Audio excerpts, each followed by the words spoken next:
ایک بادشاہ تھا، وہ مرنا نہیں چاہتا تھا، اس کی خواہش تھی کہ قیامت تک وہ زندہ ہی رہے۔ ایک حکیم صاحب نے اسے کہا، بادشاہ سلامت، فلاں ملک کی سرزمین سے ایسی ایسی جڑی بوٹیاں پیدا ہوتی ہیں جن میں آب حیات کی تاثیر ہوتی ہے، آپ اگر وہ جڑی بوٹیاں منگوا لیں تو ہم آپ کو وہ دوا بنا دیتے ہیں جس کے کھانے کے بعد آپ جب تک چاہیں گے زندہ رہیں گے۔ بادشاہ نے فوراً ہی اپنے وزراء میں سے 5 وزیروں کو دوسرے ملک میں بھیجنے کا حکم جاری کر دیا کہ جاؤ دوسرے ملک کے جو بڑے راجا ہیں ان کو میرا سلام دو اور کہو کہ مجھے فلاں فلاں بوٹی کی اشد ضرورت ہے، سنا ہے وہ بوٹی آپ کے ملک میں پائی جاتی ہے، لہٰذا مجھے ان بوٹیوں کی اشد ضرورت ہے، اس لیے کہ میں مرنا نہیں چاہتا۔ خیر 5 وزیر دوسرے ملک میں پہنچے، راجہ صاحب کو سلام دیا، پیغام سنایا۔ جیسے ہی راجہ صاحب نے سنا کہ بادشاہ مرنا نہیں چاہتا تو راجہ صاحب نے کہہ لگانی شروع کر دی، ہنسنا شروع کر دی۔ ہنسنے کے بعد راجہ صاحب نے فوراً ہی سپاہی بلوائے، ان سب کو گرفتار کرا دیا۔ ان 5 وزیروں کو گرفتار کرا دیا۔ گرفتاری کے بعد راجہ صاحب نے حکم جاری کر دیا کہ ان سب کو لے جاؤ فلاں پہاڑ کے نیچے ایک خیمے کے اندر بند کر کے۔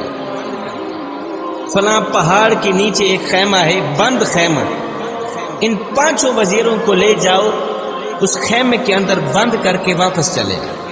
اور ہاں، ساتھ میں ان 5 وزیروں کو یہ بھی کہہ دینا کہ جب تک یہ پہاڑ 2 ٹکڑے نہیں ہوتا تم آزاد نہیں ہو۔ جس پہاڑ کے نیچے تم پڑے ہو، جب تک یہ پہاڑ 2 ٹکڑے نہیں ہوتا تم آزاد نہیں ہوتے۔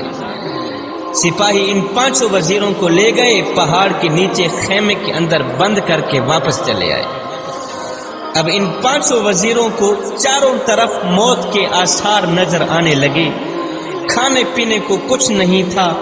مشکل کی اس گھڑی میں اللہ کے سوا ان کا اور کوئی حامی و ناصر نہیں تھا۔ اب انہوں نے کیا کیا؟ زمین پر سجدہ ریز ہو گئے، رو رو کر گڑ گڑا کر دعائیں کرنے لگے کہ یا باری تعالیٰ ہم پہ رحم فرما، پہاڑ کے 2 ٹکڑے کر دے تاکہ ہم موت سے بچ جائیں، ہم آزاد ہو جائیں۔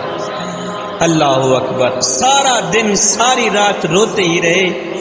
ان کے دن رات رونے کے بعد میرے اللہ کی رحمت جوش میں آئی، میرے اللہ نے ان پر رحم فرمایا، ان کی دعا قبول ہوئی۔ ایک دم زمین ہلنے لگی، زلزلہ آیا، پہاڑ جڑوں سے ہلنے لگا اور پہاڑ کے 2 ٹکڑے ہو گئے۔ اللہ زلزلہ آیا، پہاڑ کے 2 ٹکڑے ہو گئے، ان کی دعا قبول ہو گئی۔ اب راجہ صاحب نے آرڈر دیا کہ ہماری شرط پوری ہو گئی ہے، پہاڑ کے 2 ٹکڑے ہم چاہتے تھے ہو گئے ہیں، اب جاؤ ان 5 وزیروں کو میرے پاس لے آؤ۔ سپاہی گئے، لے آئے۔ جب وہ سامنے آئے تو راجہ صاحب نے کہا، بھائی اب تم واپس اپنے ملک میں جاؤ، اپنے بادشاہ کو یہ سارا واقعہ سنانا، جو کچھ آپ لوگوں کے ساتھ ہوا ہے، یہ ساری کہانی اپنے بادشاہ کے آگے پیش کر دینا، آخر میں بادشاہ کو میرا ایک پیغام بھی سنا دینا۔ جی راجہ صاحب، کون سا پیغام ہے؟